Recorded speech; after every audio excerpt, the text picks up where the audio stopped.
Hey guys, welcome to By the Horns, a Bitcoin podcast about South Africa. In this episode, I spoke to Andrew Patterson, a man who climbed to the top of Table Mountain every single day for an entire year. 365 plus 1, 366 times. Now, for those of you familiar with Cape Town will know that this is a pretty epic achievement. It's not it's not a big mountain, but it's not a small mountain. And to go up there every single day, anyway, it's wild. So Andrew's a South African dude, but he's married to an American and spends a lot of his time over in America. But he was unlucky enough to be caught in New York City during the COVID lockdowns, and he got to spend the entire lockdown in New York watching the COVID craziness unfold and just seeing what a clown world can be.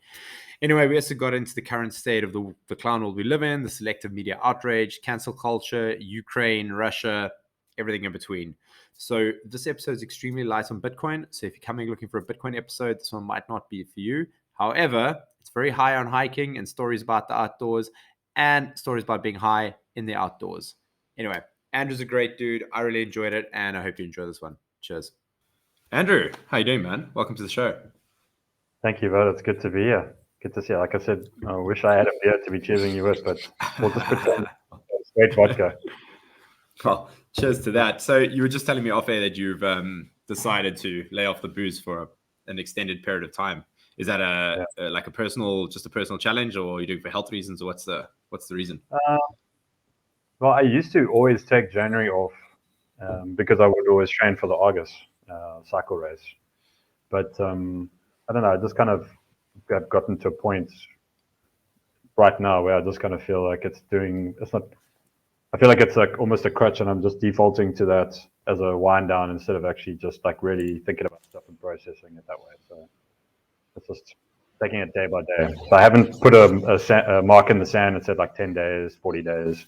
I'm on day 4. So let's chat to the weekend, because I've already been invited to a wine festival with my mates on Saturday. So that's the thing as well. Like there's always going to be, but this is happening, and then it's my mate's 40th, and there's always excuses or reasons not to. But yeah, just taking a little break. Like I was saying to you off air, like I'm not a massive drinker anymore, really. I just feel like it doesn't really add that much to my life, and it makes me feel horrific after the fact. So it's weird how, I mean, obviously we talk about this all the time in society that, alcohol is like the worst drug, but it's the one that's legal. But that really is true. You know, like it's so destructive. I mean, I live in the States now, and I've got this device which is available there called Whoop. And you can literally see what 3 glasses of wine how it impacts my sleep and my recovery from whatever exercise I've done the day before. It's never good. So it's like I have it in black and white as well. And I think that's also kind of why, like, I've had quite a few red recoveries since being back in South Africa. Because I mean, South African wine is still the best in the world. I don't care what anybody says. So it becomes difficult not to enjoy the wine a little bit more than I probably should. Yeah, but so you someone who's probably quite more in tune with your body and how you feel than most people, because people might not know this, but you climbed Table Mountain every day for a year. So that was how I suppose people became famous. People started hearing about you. What inspired you to decide that you're going to climb Table Mountain every day? And also, not the bitch route. You went up Plata, which is the worst route up Table Mountain, in my opinion, every single day. It's so interesting how polarizing Plata is. I feel like, but I do feel like it's more that usually polarizing means 50% of people love it and 50% hate it. But I feel like there's me and like a handful of people that love it, and then everyone else hates it. Yeah, I'm definitely team hate Plata. Well, I have become intimately aware of that route, and I have to tell you, I actually really, really love it. Everyone's always like, "Oh, you're never going to do that again." False. Like every chance when I come back to Cape Town, I'm always happy to go back, and it's amazing. Even though I've done that route every single day, I still sometimes get to places and be like, "Geez, I don't remember this," and I don't know if that's my memory. Like I always try and equate it to why women go through such incredible pain during childbirth and then agree to have another child. I think it's like your brain wipes the difficulty. Yep. I feel like that's maybe what happened with me after I finished, and like then your brain like just makes it out to be this wonderful trip. And every time I go up there, I'm just like, shit. It almost feels like, was it this hard, or is it always? That's just a weird thing. But yeah, I mean, that was actually inspired from just a horrific event for me, which was the company I was working for went through a restructure, and they asked all of us to apply for 3 roles in case we didn't get the one that we wanted. So we all knew it was bullshit, and they were just kind of putting people where they wanted. And I kind of like to go against the grain. I also don't like to be told what to do. So I was like, no, I'm applying for this one role. And it was actually a test for them. I was like, if I don't get this, then this is not the company I want to be working with. I mean, I've been there for 5 years, and I kind of saw this as like, this was almost like a sign. If I didn't get this, then this was not the company to work for me. I mean, ironically, they were in the alcohol industry. So my desire to stop drinking now has got nothing to do with them. But I'd also become disillusioned with the industry, and I'd seen what it does to communities and stuff like that. And I know it's always a choice, but there's a difference when, like, I've seen the inside workings of how companies target people with like their final rand to buy their product. And I ultimately was thinking, like, long term, do I really want to be a director in this company where I will be personally responsible for stuff like that? And the answer was no. So when they didn't give it, when I didn't get that job, then I was just like, okay, like, process the retrenchment. And I think, guess I'm walking Table Mountain every day now. yeah, and actually, but it's where things happen is so that they told us the day before Easter weekend that we were going to be affected by this, when we told that our department had previously not going to be affected. So, like, also, who does that to someone like before a long weekend? And the irony is that the next day, I actually had a thought that I had a braai with mates in the afternoon for Good Friday. And I was like, I'd never climbed Table Mountain from sea level. And I lived in Seapoint. So I was just like, cool, well, I've got nothing else to do in the morning. And it was actually a way that it helped me kind of process and think about the stress of what we were going through, and that we'd have to reapply and all this stuff. Yeah. And anyway, so by the time that happened, I was already, I think, half in, half out, and kind of preparing for what would my next step be. And I was very disillusioned with corporate as well. I'm not one of those people that likes to play the games, and like, I'm just like, do the work and be rewarded for that. And so, I started to actually think about all the things that I love doing in life. And one of them is being in the mountains. And I had like my own hiking group on WhatsApp because I got tired of inviting individual friends and then them pulling out at the last minute. And then people saying, oh, I wish I'd been invited. So it was just easier to create a group. Say, hey guys, we're doing Skeleton Gorge this weekend. I'm starting at 8. If you want to join, great. If you don't, no skin off my nose. And so I actually started thinking about, well, maybe I should start a hiking tourism company or become a mountain guide. And so that was like the first kind of piece of the puzzle. I had also actually been to a mate's new podcast launch, and which was powerful beyond measure, interesting enough. And he introduced me to a woman who was doing Plata Clip 67 times for Nelson Mandela, and culminating with Nelson Mandela's birthday, which I thought was like a really cool, different thing. So there I was like, you're doing it. She was doing it through winter, through rain and all that. And I was like, well, I know typically on those days, no one really wants to do it with you. So if you need somebody, I'll do it with you. So like, that was another piece of the puzzle. And I mean, I'd been doing fundraising using my physicality with the cycle tour, Cape Town cycle tour, the Plata Club charity challenge. And so I was just kind of like, a mate of mine's got another thing called Distance for Difference that he does, like 24 hours cycling in Somerset West, Stefan. And like, all these things were kind of building. And then I'm a writer at heart. And so I had started a blog the previous year, and that was going really well. And I'd written a book in 2008 during the crash. And so I knew the process of like how to write a book. And a couple of mates had actually said to me through my blog posts, like, you should write a book. So with like 8 days before I was due to leave the corporate world, I was like driving past the Good Hope Center on the freeway. The offices were in Stellenbosch. And I was like, now I'll actually have some time.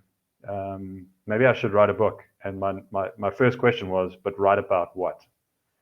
And I always say to people, be careful what you ask, because that question was actually answered from somewhere deep in my brain with climb Table Mountain every day for an entire year. And it was crazy because it was such a simple idea, but it literally ticked every single box that I've been working on. And, I think for me, I've always enjoyed personal development and pushing myself and challenging myself. And so this was like the ultimate test. I almost felt like it was a life MBA of everything that I'd ever studied, physically, mentally, emotionally, and spiritually.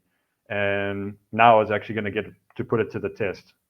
And so I was like, the first time in my life that I literally felt like my soul was set on fire. I was like whooping and hollering. People driving next to me in traffic must have thought that I was having like some kind of epileptic fit or something. But I mean, and then because of the fundraising that I'd done, I was also able to see the benefit of like having such a unique platform to just attach onto it and like, show people how easy it is to donate R1 per climb, but then also come and be part of the climbs. And like, you could do hike 19 out of 365 or whatever.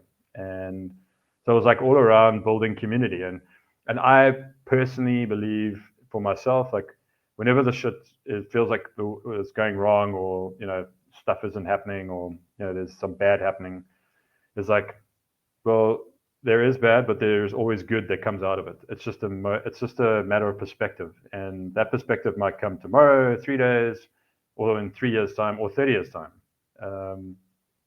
So this was also kind of a way for like us in South Africa. Like we were just coming out of the Zuma years, and there were a lot of people protesting, but I see more people like talking than doing stuff. And so, I was just like, this is a way to actually build community and bring people together on solutions, not just complaining about the problems. So that was actually what became the ultimate test for me, is my ability and my faith and my ability to actually build community. Because the crazy thing was, as soon as I had the idea, like I immediately went into, okay, so what are all the difficulties that I'm going to face? Whether injury, sickness, motivation, like all of that stuff. And my brain literally was like, answered all the questions. Thankfully, I seem to have got all the sickness out of my system when I was in my first 7 years. I had whooping cough, mumps, my tonsils were taken out, chicken pox. It was so bad that I don't remember this, but my mom was driving me to the hospital one day, and I just looked at her. I was like, I don't want to be Andrew anymore, which I can only imagine was heartbreaking for her. But ever since then, like I don't really get the flu. Well, I don't get the flu. I don't really get colds. So for me, I was like, and if I do get it, it'll be a week out of the year. I wasn't like a sickly person where I had to worry about maybe doing a double climb for like 30 days or something crazy like that. But yeah, so it was great. I had 40 minutes still on the drive to work, and without really having anybody's interference, I was really able to think about like all those things and come up with an answer. So every time someone threw a question at me that they thought that I hadn't thought about, I was like, no, yes, I hear you, and this is what I will do in that scenario. And I mentioned that I'd done the Plata Clip Charity Challenge, and that probably was the greatest lesson for me, because it was during my like fittest years in 2012, and I completely overestimated my abilities and underestimated the challenge. And I was like, oh, let me just go there after work and climb it once and like do a speed test. Like, can't believe I thought that, because like going up and down once is not 6 times consecutively. So it was like preparing for a marathon by doing a sprint, which meant that on the day I massively injured myself. I mean, I had pledged to do 6. I only managed to do 5, and that 5th one probably took me like 2 hours to get up. My hip was in serious pain. What I'd obviously done subconsciously was use my right leg on all the bigger climbs to pull myself up. And so that taught me, that ended my trail running in Cape Town. And so, it took me like 6 months before I could even run again. So that taught me, right, you've got to practice and train properly for this. And so I actually put a 6-month training plan together for that, which, has helped me tremendously now with all the work that I do, and helping others as well who battle to kind of attain a certain goal that they're working towards, whether that's with a diet or exercise. is typically everyone like starts, they want to go from 0 to 100% instead of like using an on-ramp to slowly but surely work towards what your goal would be and how can you sustain that goal. So that was, kind of just a whirlwind of a month. But yeah, I mean, I was very grateful that everything just kind of seemed to work out as well as it did. And because that was the year that I ended up meeting my American wife, who through a mutual friend connected us when she came on holiday. And, if I was still stuck in a corporate job, it would have made like the dating so much more difficult. Whereas having the visa ready to get to the States, and, obviously I was married to Table Mountain for a year. But yeah, once that was over, then, it actually made it a lot easier after that, which was pretty cool. So you went up every single day for 365 days. What year was this that you did this? I was from the 1st of January 2018 till the 1st of January 2019. I actually did 366, and not because I wanted people to say, "Oh, what about a leap year? You hadn't done it," but just because it felt right to actually do a last one on my own, just to kind of process what I'd done and take that into 2019. And out of all of those, like, what was the most challenging? What are the most challenging conditions to go up the mountain in? 100% heat waves, and then obviously those winter storms where you've got both the wind and the wet. And then the third one was definitely when that black southeaster was pumping. I mean, it's like having a freight train. You can't hear anything. If someone's walking with you, you literally can't talk to each other because you don't hear each other. It's insane. I don't know if you've ever been on the mountains when that wind is pumping. It's a completely different experience and quite harrowing. Like you've got to be completely present, thinking about every step. And and then obviously having the northwesterly with the rain, that was also pretty challenging. But I at least got to see something I've always wanted to, and that was waterfalls cascading off the front face of the mountain. And also being the only idiot out of 7 billion people at that time on top of Table Mountain when I did get there. So it was quite nice. But also I realized why I was the only person on top of the mountain. So I mean, for people who've never done Plata clip, it's like going up the front of Table Mountain, right? It's like if you think of the table part, you're going like straight up, and it just zigzags up there, and it's what 700 meters altitude gain thereabouts. From the road to the cable car, it's 720 meters of altitude gain. Yeah. So were you going to the cable car every time, or were you just going to the top of the gully, the cable car? Every time to the cable car. So what I did was, for me as well, like to kind of think about how different and be a little bit more present and intentional for every day. Is I took a photo every day at the bottom with Table Mountain in the background and the lower cable station. Yeah. And then I took a photo of myself because I shaved my hair off and like got to see the transformation of that, and then also like the beard, no beard, whatever. And then a photo of the stone that I picked to represent each day's climb, and then another one at the top with Lion's Head and the top cable car. But obviously, I mean, there's so many days where I started with a clear at the bottom and got to the top and it was completely overcast. So about I would say at least 70 days, maybe even more, where I get to the top and wouldn't see anything. So that was kind of like my ritual on spot to always get to as like the halfway point, and then obviously come back down as well when the weather was horrendous. Yeah, and that's the thing with Table Mountain, right? Like the weather changes so quickly. And in summer, when the southeaster is pumping, that at like you get the clouds coming over the mountain, and it's just covered in cloud, so you can't see anything. And there's actually a 10 degree temperature change between the road and the top of the mountain. So a lot of tourists actually get caught out, even just standing to catch a cable car, because it's hot at the bottom. It's like 30 degrees, and then you get up there and the wind's blowing and it's 20 degrees. Yeah. But yeah, it's amazing. It was amazing to see how quickly the weather changes. Yeah. And so did you have any like harrowing experiences up there where you injured yourself, or was does any single climb like really stand out to you? Thankfully, I didn't have any particularly bad ones in terms of injury, because I had a lot of time while I was training to think about like I was going to be essentially climbing 1,000,000 stairs. So I was like, what's the difference between like doing 799,000 fine and then the 800,000 one you suddenly twist your ankle or fall over and break a wrist or something.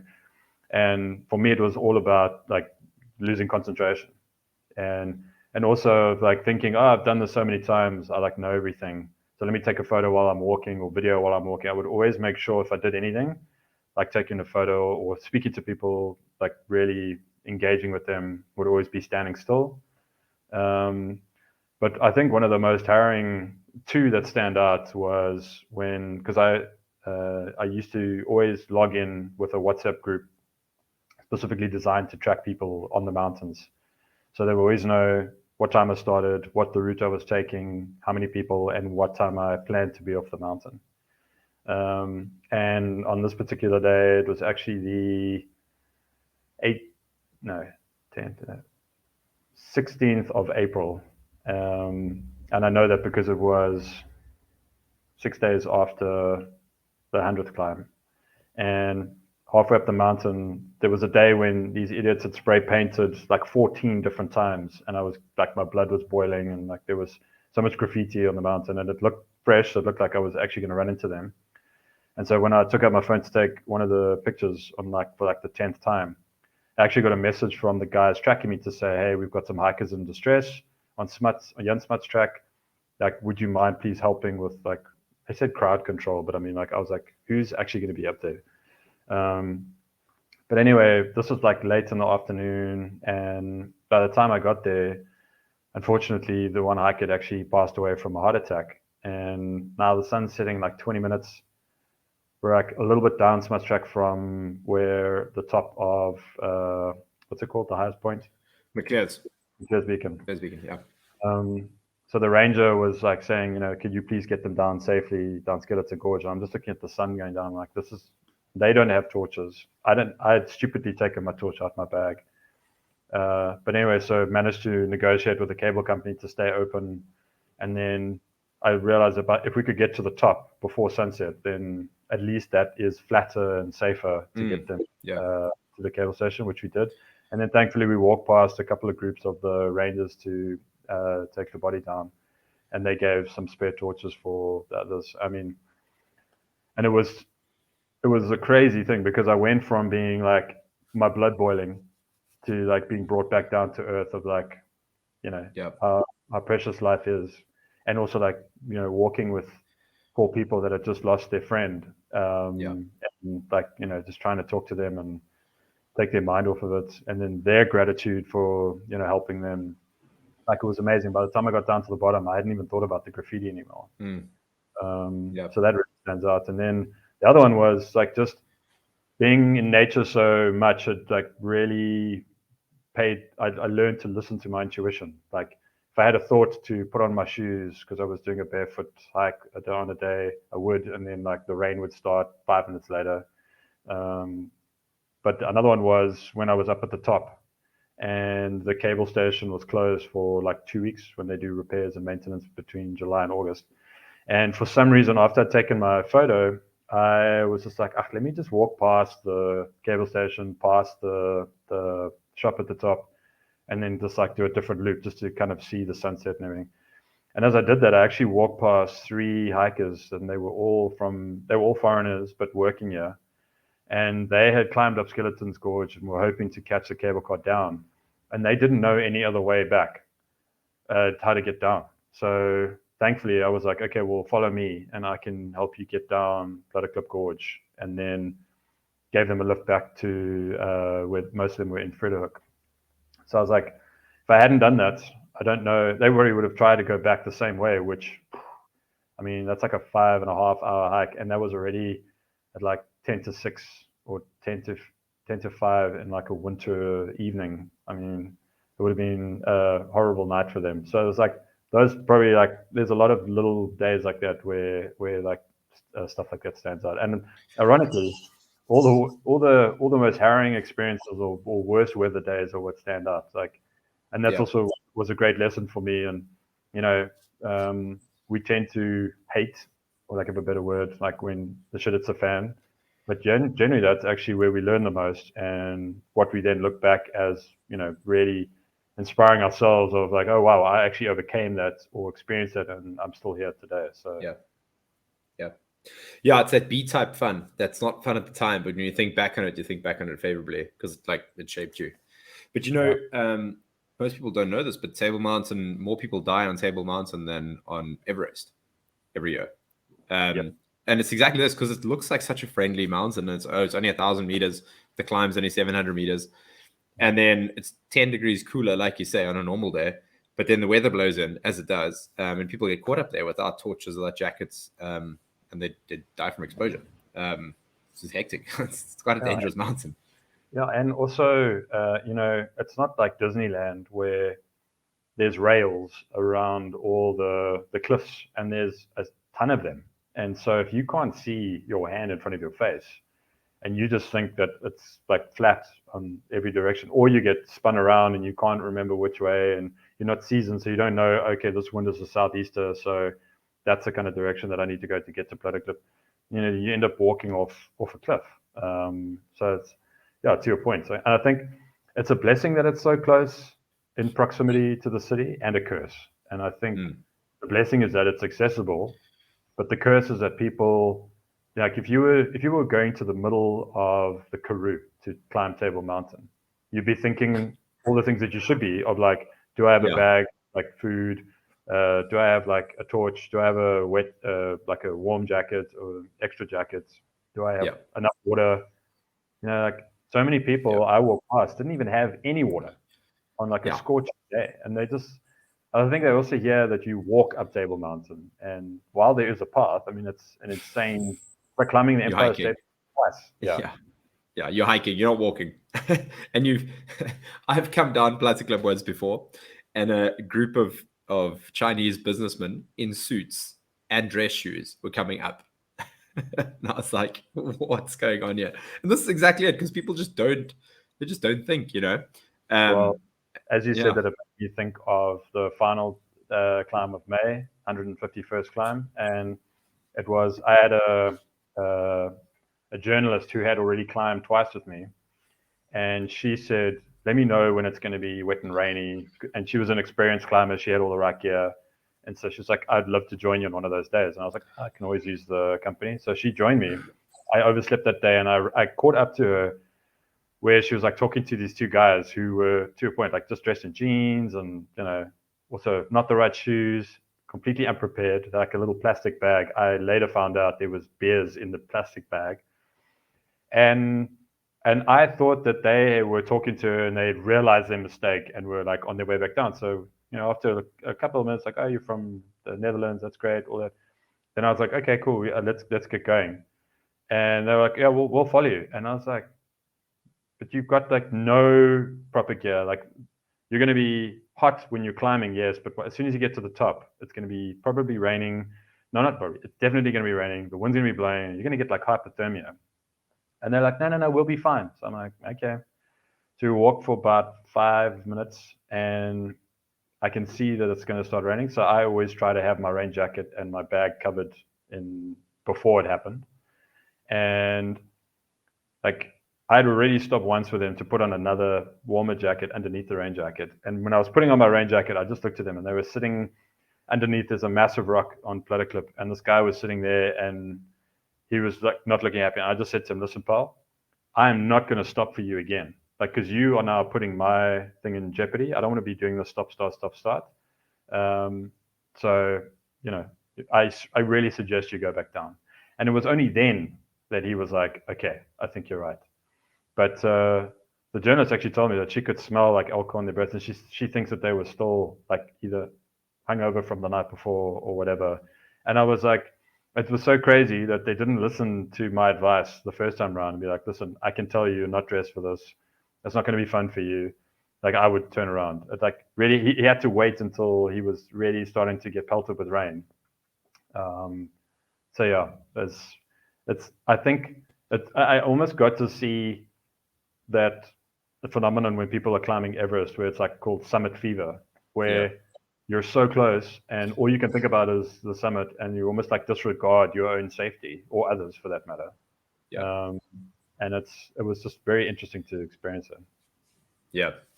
And so after that, your entire climbing experience at Table Mountain for a year, have you then subsequently gone and hiked a whole bunch of other mountains around the world? And has this opened up a new line of, I suppose, work for you? Because now people want to hear your story. And has this led to you being able to hike a whole lot more than before? Yeah, I mean, it's I've been very fortunate to, like, with this, be invited on various podcasts. I've been been doing a lot of speaking with regards to it as well. But I what's interesting is I love the outdoors and I love challenges, but the idea was answering questions that I had. It wasn't, and that just happened to be what was kind of like the encompassing idea. It wasn't like I was trying to create a challenge and then got to the end of that and I was like, okay, what next? Um, Ironically though, someone asked me how close are you to the International Space Station with all the climbs up collectively, and I was like 63% of the way there. And my wife Jessie was like, "You're not going 100% of the way on Table Mountain. You can come to the States and you can add on there."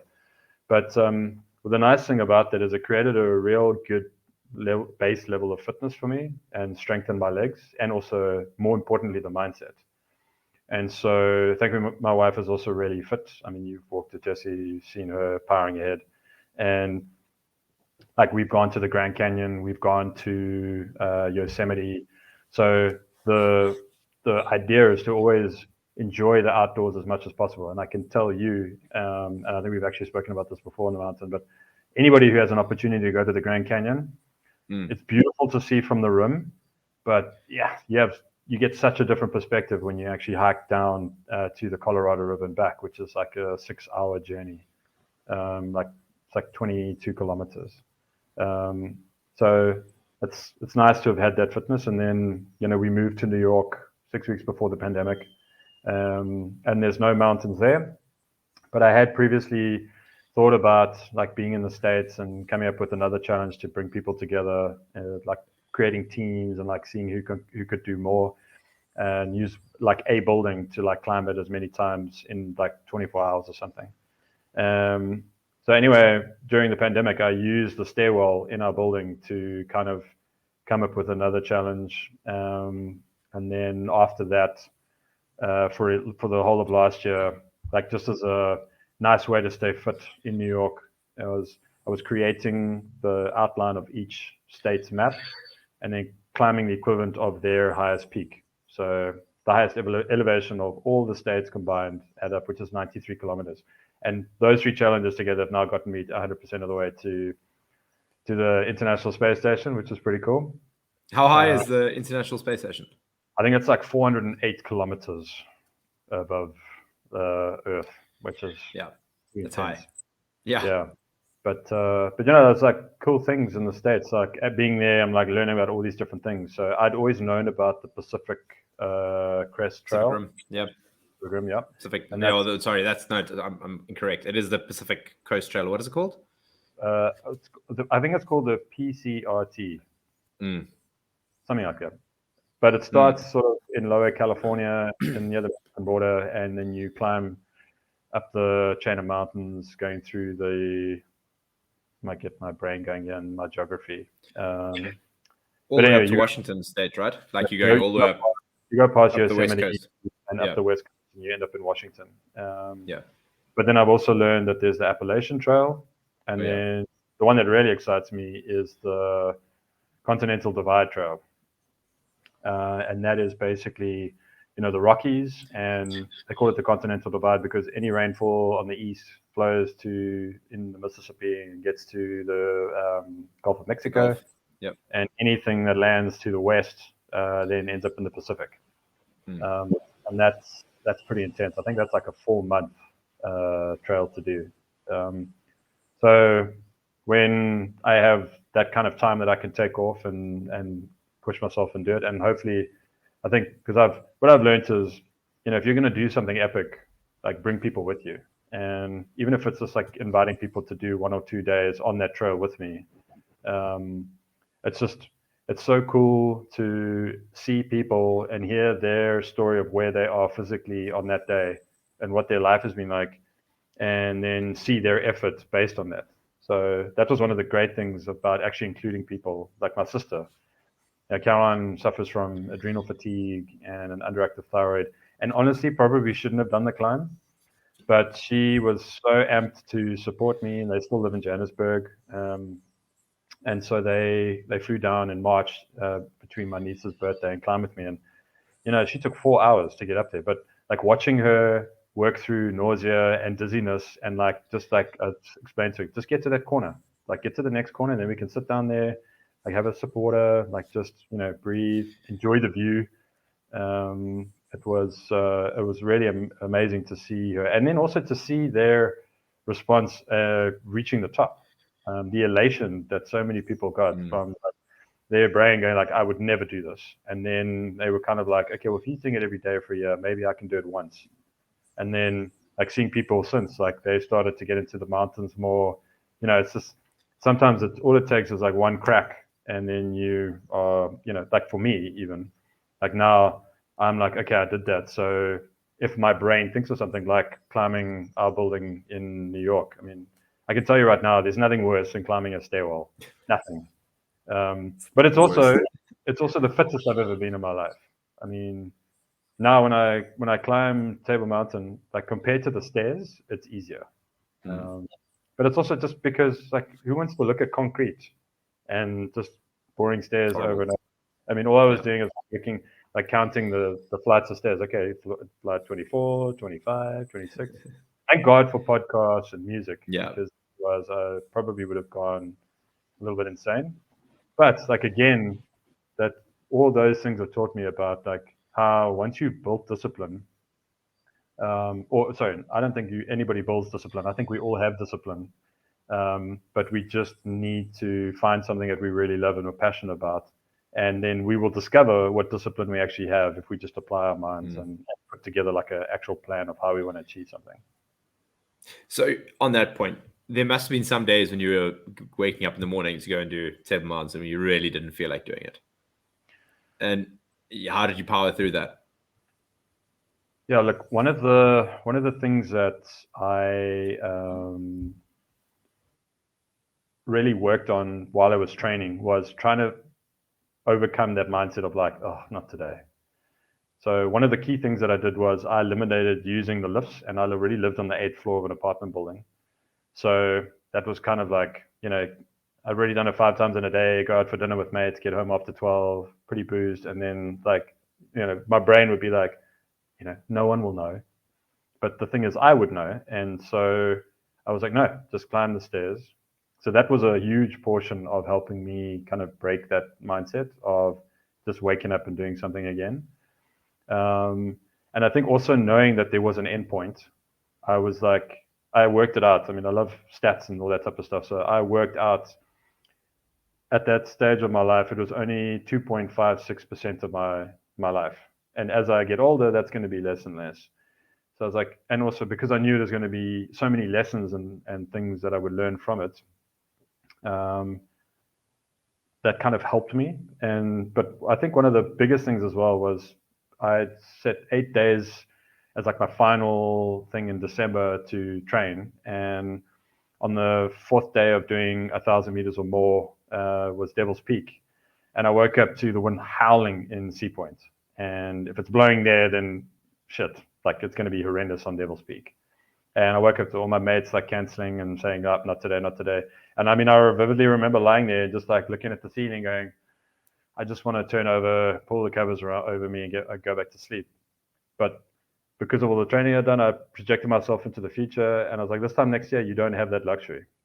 So just get up, get dressed, drive there, and just do it. And because I was alone and because there was also no one else on the mountain, Devil's Peak has got the most beautiful view of Plata Gorge. And so it was amazing to really see it and kind of think about what I was doing. And I was also having a lot of fun. And so for me, it was a great way of like embedding that feeling. And I actually was like telling myself, like, remember these days next year when you don't feel like getting up, you're probably going to be having as much fun as this. So that's why you do it.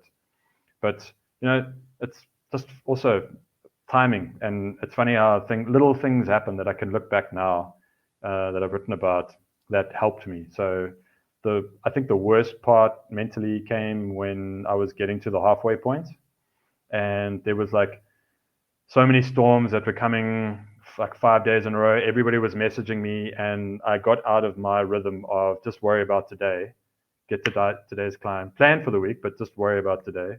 And I started like thinking about all the 4 storms coming through and like getting overwhelmed. And Jessie had booked a trip because she was still living in San Francisco at that stage, and she actually came to support me over the halfway point.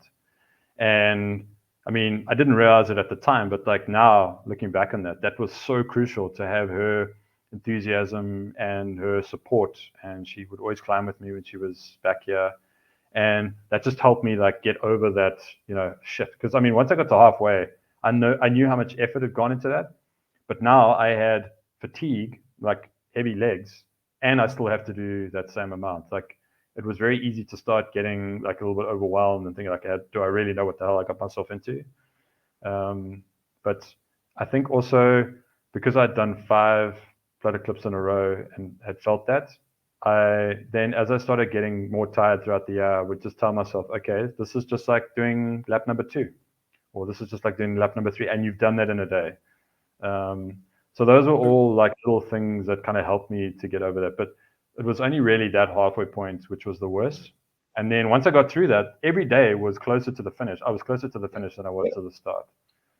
So were you like getting more and more tired throughout the year? Yeah. Like were you getting progressively more tired? So okay, so your body's just not having enough time to recover, and like it's just getting. So the best way I can explain it is my body probably up until the end of April, maybe the middle of May, was like from April to middle of May, I was like probably at like the fittest and at my peak. So as an example, when that call came through, I actually put the nail to the hammer to climb up to the top, and I ran along the top because I was worried about time, which thankfully I did, because that all helped to gain more light time to take people along the top. If that had happened in July or August, I wouldn't have been able to put the hammer up. I probably would have got to the top like in the dark and tried to find them in the dark. And then as I got past May, then my body and also my brain was just like starting to really, really struggle with that. But it was, again, ironically, the more I'd done, the more of an impetus it was for me to be like, well, you've done this. You've done 173 days in a row now. So use that knowledge to like prepare or just like get over the hurdle today. So that was kind of the thing. Just quickly, I want to say, I think it's a bit blurry because of the light. Do you want me to just put the light on quickly? Yeah, turn the light on. It might make it a bit better. Go for it.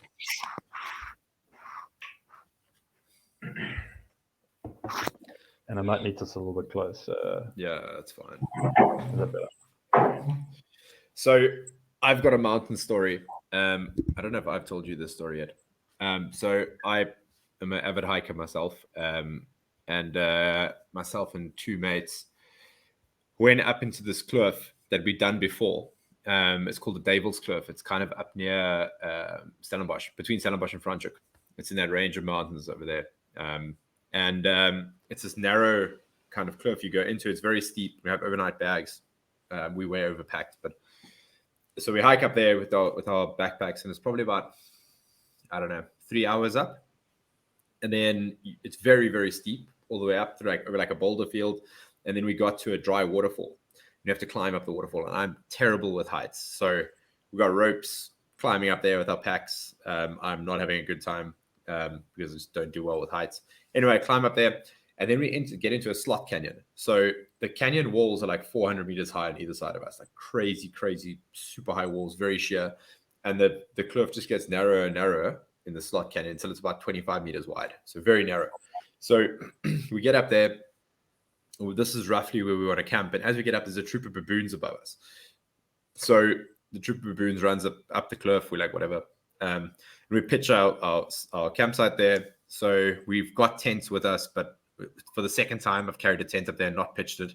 Terrible idea. Hiking 101. If you take a tent, stay in it. If you're not going to stay in a tent, don't bring it, because that shit's heavy. Anyway, so we found a little overhang. We set up our camp there. And then, crucial error, I'm blind. So I'm wearing, well, I say blind, my eyes are bad. But I'm wearing my prescription sunglasses, not these ones that I got on now. And it's getting dark. So I'm like looking through my bag and I realize I don't have my normal glasses. I only have my dark glasses. So that's the error. But then the second crucial error was a beautiful evening or like sunset. And I'm like, this is a great time to have 3 grams of mushrooms. Down the hatch, have some mushrooms. And then we're sitting there watching the sunset. It's amazing. The mushrooms start kicking in. Fair, all of you have done that. Yes, but I've taken the most. My other mates had taken like 1 gram, the other one had taken 2 grams. So, but we're sitting there, and all of us are like experienced hikers. Everyone's very fit. We know what we're doing. But we're sitting there, and we hear some rocks falling in the distance, like down the cliff. We're like, some rocks. And then over the course of half an hour, these rock falls start getting closer and closer until a rock the size of a rugby ball falls about 10 meters away from us and hits the ground and just smashes into like a million pieces of shrapnel, just like blasts us the shrapnel. And then all hell breaks loose. So now we're in this canyon, and there's about 2 hours of daylight left. It was in summer, so we were there. We got up at about 5 o'clock, so it's like pushing towards 7. There's still some light. And we've realized that these rocks are falling down the mountain, either by baboons, or this is one thing we didn't factor in, was that maybe this is just what this canyon does, that as it cools down, because it's so sheer, rocks just naturally fall off the cliff. And because you're at the bottom, that's where they obviously all aggregate. So it doesn't matter if they're falling 100 meters either side of you, like they bounce their way down and like some shrapnel makes its way to you. So we start to freak out now because we don't know if it's the baboons or the cliff, and the mushrooms aren't helping in this entire ordeal. And neither are my dark glasses because it's getting dark and I can't see. So I've got a headlamp on with a pool of light and dark glasses and 3 grams of mushrooms, like really started to kick. So we like run up the cliff into like this little waterfally area, and we find like quite a big tree in there, and we're hiding under the tree, and these rocks are just like falling around us. Like every 5 minutes a rock comes. And the sheer terror that, because you hear this thing like 10 seconds before it hits the ground, you hear it like, then it bounces down the canyon like a pinball machine, like, and then shatters everywhere, and the rocks just like smash everywhere. Like you're in a real life Mario Brothers game. I felt like I was on the beaches of fucking Normandy and I was being shelled. So it was terrifying. So like we had a sense of humor failure. Like the novelty wore off. We're like, this is not cool anymore. Because if a rock this size hits you, it's doing terminal velocity, right? If it hits you on the shoulder or on the foot or the hand, like bones are broken. If it hits you on the head, dead, right? So we all realized the gravity of the situation. Yeah. But now we're tripping our faces off. So we ran back to our bags and we're like, okay, stuff this, we're out, we're going to go back down. This is the decision we make. So we're trying to pack our bags now. So I'm trying to pack my bag, but like I'm all thumbs because my brain is just it can't string multiple events together for like doing a sequence of things to like pack your bag, get the hell out of there. So every time I put something in my bag, I pull something else out because my brain's not functioning correctly. And these rocks are just, when we're in this overhang, but the overhang is like this wide. So it's like just enough protection to protect us from being hit in the head. But like if a rock falls in front of us, it's going to bounce ricochet at you. And they were like, we're getting ricochets the whole time. So busy packing our shit there. And they're like, no, we're going to go down the waterfall, climb back down. So I'm like, guys, hang on. First off, I can't see. Second, I can't really climb. Third, trip my face off. Fourth, the rocks are falling where the baboons are throwing the rocks like at the top of the waterfall. So we'll be totally exposed. Now we have to climb down in the dark with dark glasses on. So as we run out, I'm like, no, guys, not happening. We're going up because we know there's a cave somewhere up there and we can use our headlamps. We can get to the cave. So we start running up and we put our bags on our heads and we're like running through this narrow cliff and like the rocks are hitting our bags and stuff. And we get like, we see there's like this embankment that opens up because it's super sheer, but there's a bit of a slope that's not as sheer that you can go up and it's like grassy. So we like, right, and my friend Dasu goes up there to scope where we're going. Run up there and there's a bigger overhang with a spot where someone has made a fire before. So we pull in there. And when we sit there, we're on the opposite side of the very narrow cliff. Now we're about 200 meters further up. And we can see where we were. And we can see baboons 200 meters up the cliff directly above us, just chucking rocks down the cliff. So they obviously have had like a million years of evolution in that cliff to know that if a leopard comes up the cliff, you throw a rock at it, it goes away. And obviously they were like, this is what they were doing.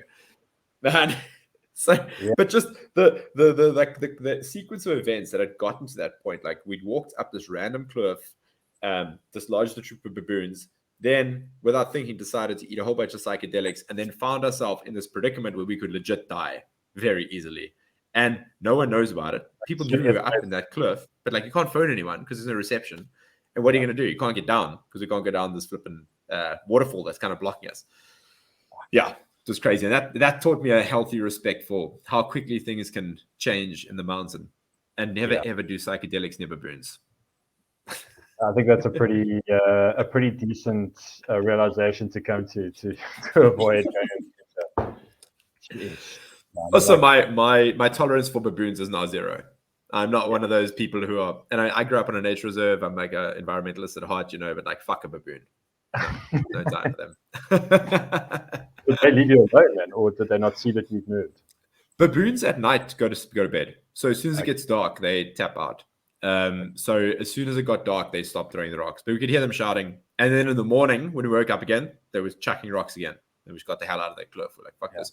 But like all three of us, like when it was clear that we were now in safety, like the adrenaline like stops flowing through your body and you come to terms with what's happened. And like all three of us were like, sure, guys, like one of us could very easily have died or gotten very badly injured in that. And that's not like climbing in a mountain and slipping and breaking your ankle. It's like another type of thing. So word to the wise, if you're going to take mushrooms in a cliff, make sure there's no baboons there.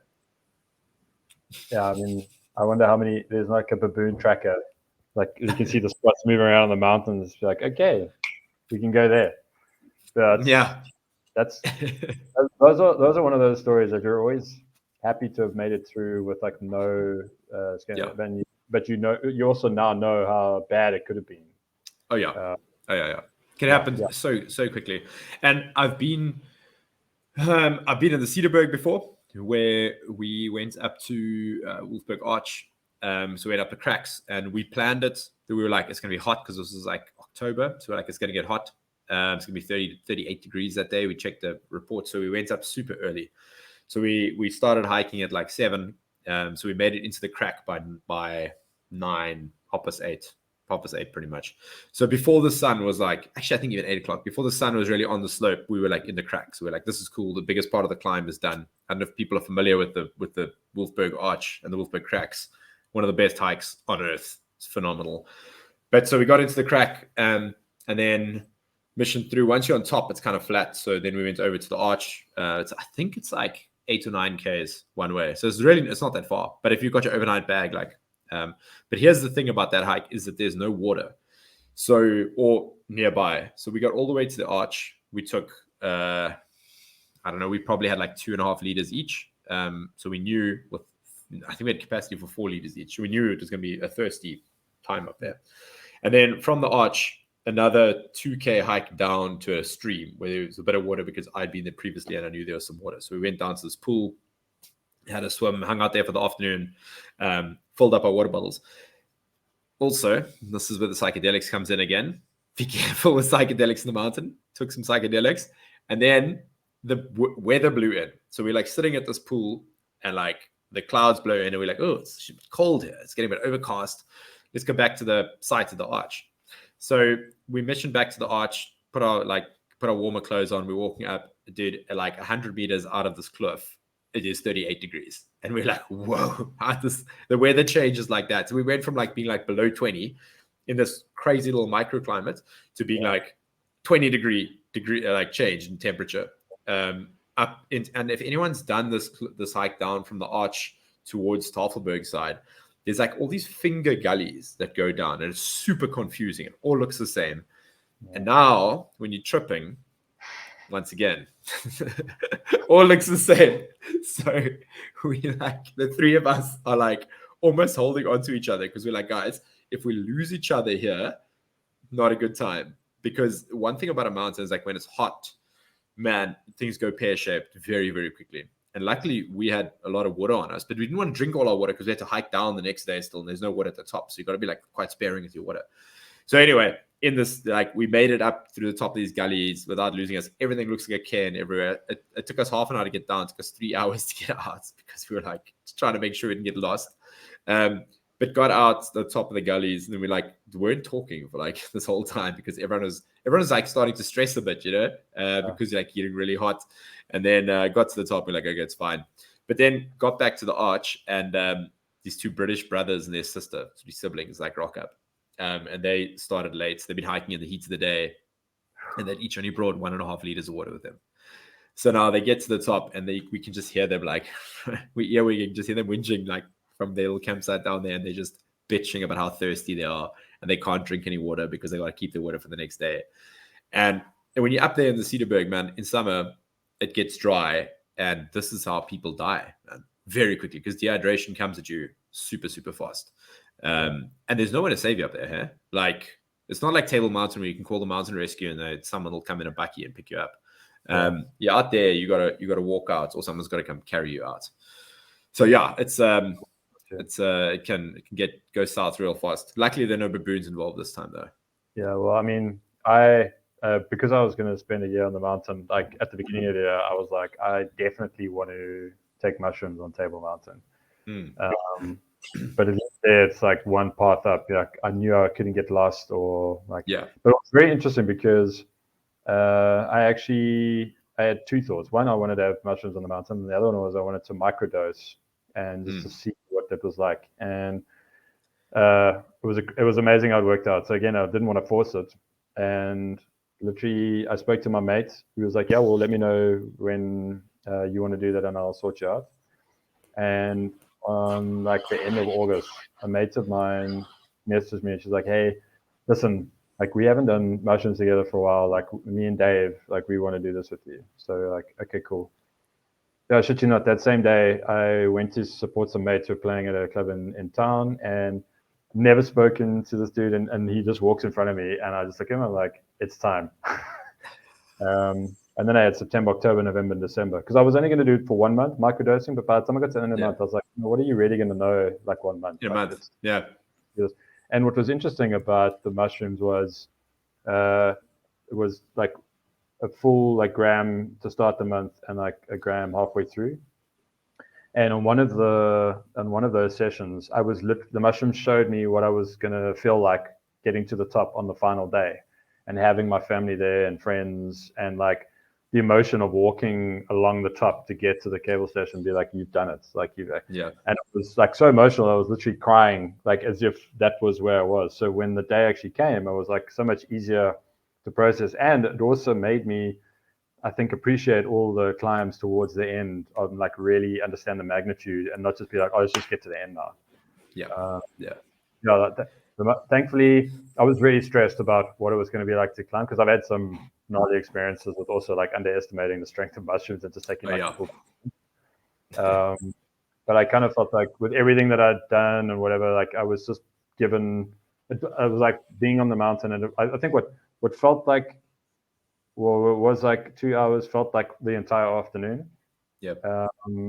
And it was just a weird sense of peace that was like over me when I was climbing the mountain. It was pretty cool. And like I didn't have any crazy visuals or anything, but it was also like watching the mountain breathing, which was pretty cool. Mushrooms are an amazing, amazing thing. And the fact that we have access to mushrooms is phenomenal. And the mountains are made for taking mushrooms in. And this is why, like, one of the reasons why I love hiking is because, like, I love nature and love going out into the mountains, but also taking mushrooms in the mountains, and like, just, it gives you another level of appreciation that you don't really have when you're not on mushrooms. You're like, wow, this is quite something. And especially in the Cape, man, like, we are so spoiled for what we have here.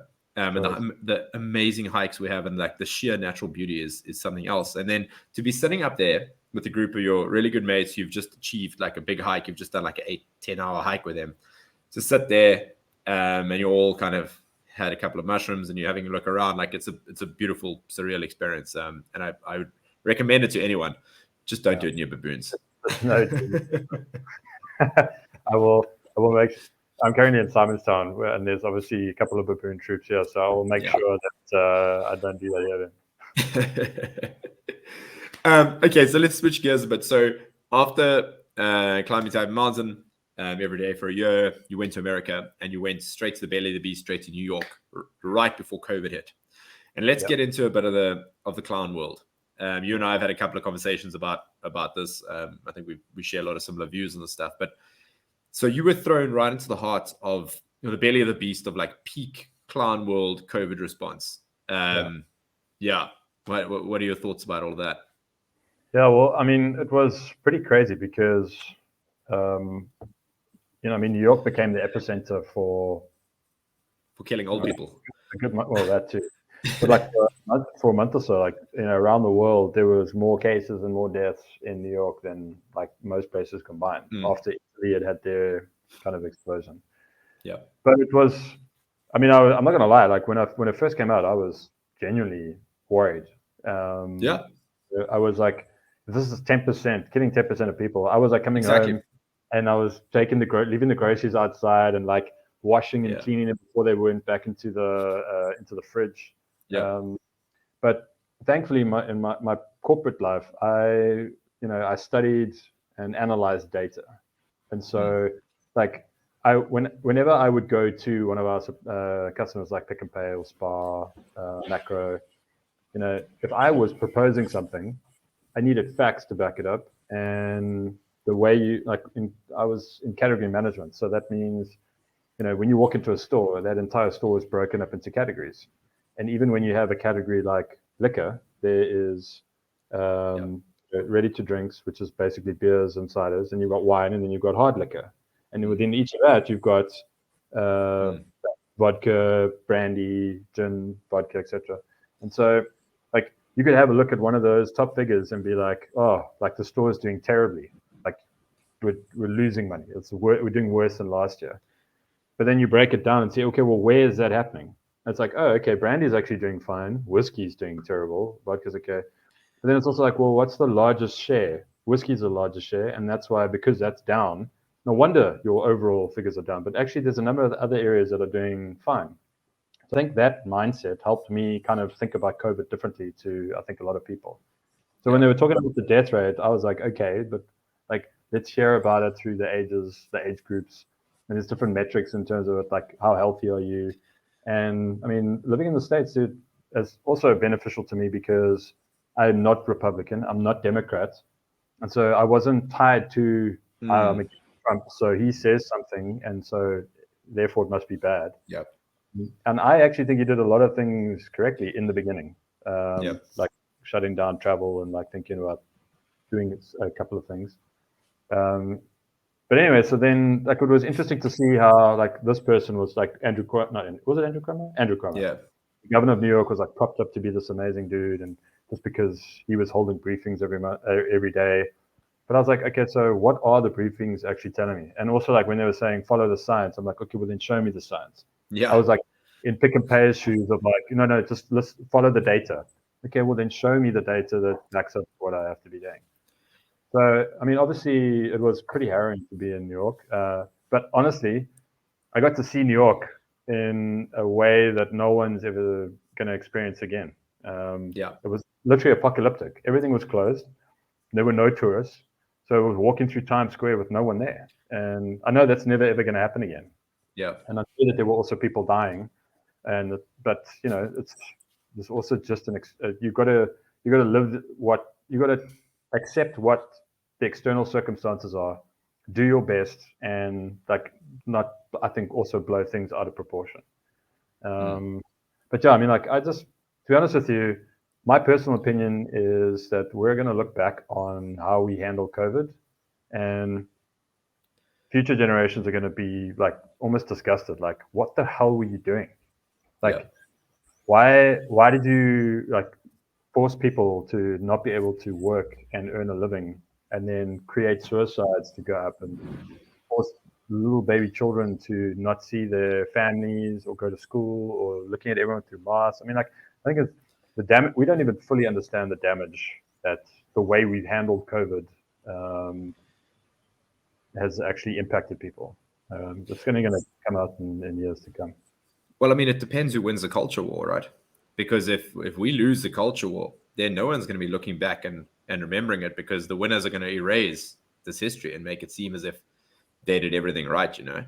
Yeah. And this is the worry for me, is that the level of fuckery that is happening in corporate media, and is such, they've deviated so far from any semblance of the truth now. Sure, there's a lot of people that are seeing it for what it is, and red pills are raining from the sky, and people are waking up in droves. But there's a large amount of people that have so committed to that narrative, and they swallowed it to start with, that now they can't walk it back, because, like, how do you? You know, it's super embarrassing. How do you say to your friends and family, "Hey, listen, I was totally wrong about this. Turns out masks don't work. Turns out that, like, sanitizing doesn't do shit because it's aerosol spread. Turns out Andrew Cuomo is a mass murderer." You know, like, people don't want to walk that back. And then they just double down, and that's kind of the human condition for most people. And when you just look at how they've grabbed the narrative of follow the science, when you and I both know that they're not following the science remotely, they're trying to control the narrative and act as if they are the arbiters of truth and the arbiters of science. But that's not how science works. Being a scientist myself, I know, but that's not how it's happening. So I see this massive battle playing out right now about who is going to rewrite, who's going to write the history of this, because they're trying their best to sweep it under the rug already, and that Well, it's scary. no, I mean, I do agree with you, but I think what's like, just if you just take America as an example, what's amazing about the fact that it's actually 50 countries is you've got people like DeSantis who didn't do the typical thing. And in my view, like, if I was a governor and trying to protect as many people, but thinking holistically, like, I think his approach was better than Cuomo's. And so Absolutely. people were still going to die. I mean, I don't know when zero COVID became a thought, but Wild.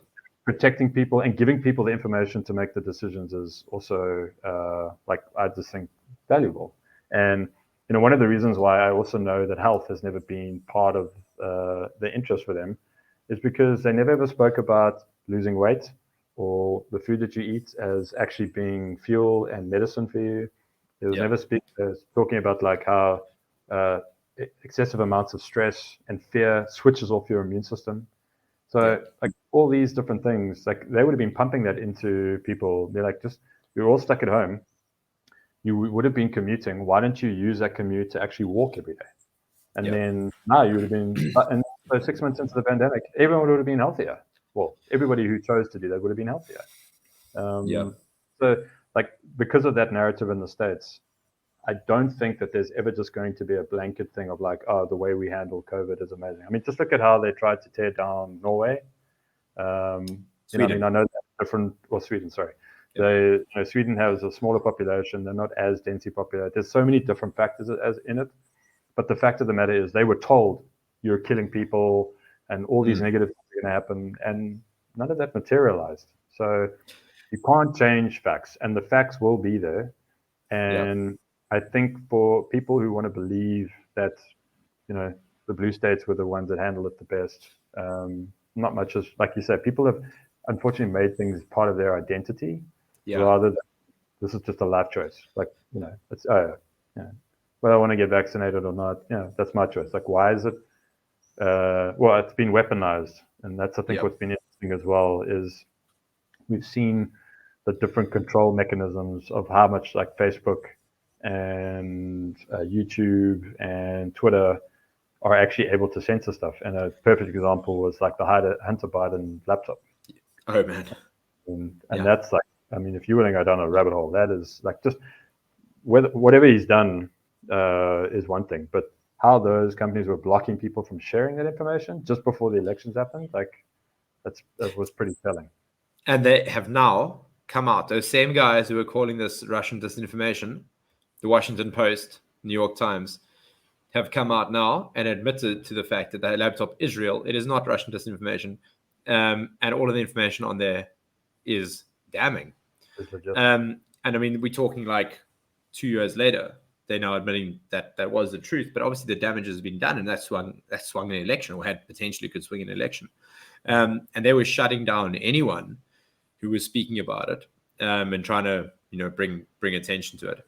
And here they are now, acting as if they were the arbiters of truth, saying that they in fact were lying, which is it's crazy. It's crazy to me that anyone can still take the corporate press seriously as a credible news source. Like, that's just insane. I mean, I saw already, because there's a couple of independent guys that I follow in the States, and it's also been interesting to see how like they get smeared as like right wing and all these terrible things. Like, the nice thing about these days is all of them have posts that are readily available, so I can go and read what they've written, or I can listen to their podcast, and I can make up the decision myself. And when you listen to what people are being accused of, and then you hear what they're talking about, what they're saying, you're like, this is ridiculous. And what's interesting is, I feel like the corporate media are so locked in their stupidity and their bubble that they think doing a smear campaign against Russell Brand, saying he's a terrible human being. I'm like, he's alt-right. This guy, all he does is he's like, hello, you wonderful 5.4 million awakened souls. Like, and you just listen to what he says in the first 5 minutes, and you're like, this is bullshit. But what they don't realize is that all the negativity that they're using, no one gives a shit about the 55 plus, because they're not going to be the decision makers very, very shortly. They're pushing people who are kind of like in the middle to actually go, Russell Brand, like, I didn't know about him.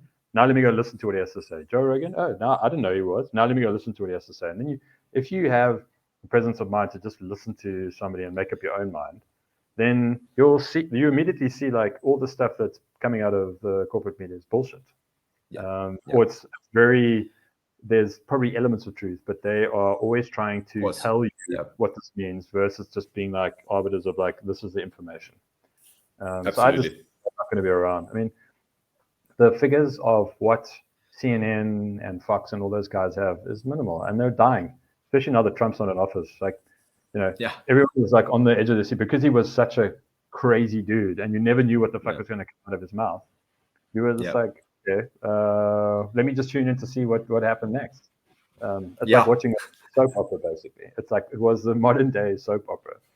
But thankfully, the interesting stat that I saw was 25% of people in America get their news from podcasts.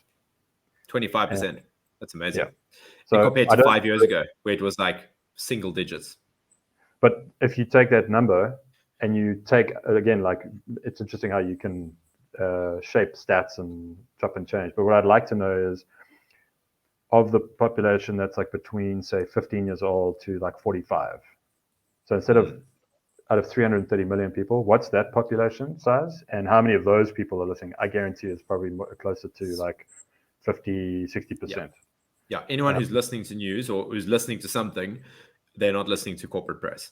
And it's like Michael Miller says, like, they're not the mainstream media anymore, because they're not the mainstream, because they're not getting the majority of listens and views. I mean, CNN on a headline show do less than 1 million views on that. Joe Rogan gets over 11 million on any given podcast. I mean, I think he combined his podcast with Peter McCullough and Robert Malone did over 75 million downloads. Insane. Like, good luck trying to stop that. And the podcast as a medium is the most powerful medium, because YouTube, they can censor you, they can shut down the videos, they can demonetize, because it's so centralized, because it's so data heavy. But a podcast, it's so light on data. Like a audio, if you're doing a 1 hour discussion, it might be like, I don't know, 20 megabytes or something. You can compress it down MP3, maybe 100 megs or whatever. But it's not that big. And if you're streaming it, it's even less. You can self-host that on a Raspberry Pi with like single board computer with your own little SSD plugged into it. You can self-host that and then broadcast that to the internet via the RSS feed, that anyone can grab it. And literally, you cannot be censored. You can't be shut down. So the podcast as a platform is super, super censorship resistant, which is phenomenal. And it's such a great way to get information, because like when you're driving, okay, now because people are remote working, it's a bit different. But a lot of people are still commuting. You got 3 hours a day to listen to Uncle Joe talk some shit about smoking DMT and doing jiu-jitsu. But I mean, the other thing as well is, obviously depending on who the person is, but if you really wanted to understand something, do you want to watch CNN and have like this person on for like 30 seconds? Like, what am I gonna? Like, they can Not give going me to understand anything. they can give me the vibe, like, he's a molecular biologist with 25 years experience, whatever. Or do you want to go to a podcast with somebody who's really good at interviewing and asking decent questions, and maybe even has a slight understanding of the subject, and over 2 hours or 3 hours or however long, that person actually gets to give you their own journey of what they've learned, how the mistakes they've made, like, and then explain why they think like it. And then you can go listen to somebody else who has a differing view and be like, the interesting thing is, like, for me, like, no one has spoken about, like, if you are a athlete and you are 45 years old or under 45, this is what the risk of COVID is. And so I've just done my own like research of like trying to understand all of that. And I'm like, the risk factor for me of what I've seen is like, yeah, I might go to hospital, but I'm not going to die. So why do I then need to buy into all the other bullshit that then gets fed of like, this is what you needed to be healthy? I'm like, no, that is one way, but it's not what I want to do. And that same complex that's telling you the risk is super high because they're taking aggregated stats and they're saying the infection fatality ratio is 2%. Okay. They're taking that across in all age categories. Whereas, if you're between 35 and 45, actually your infection fatality rate is like 0.1% or 0.2%, super low.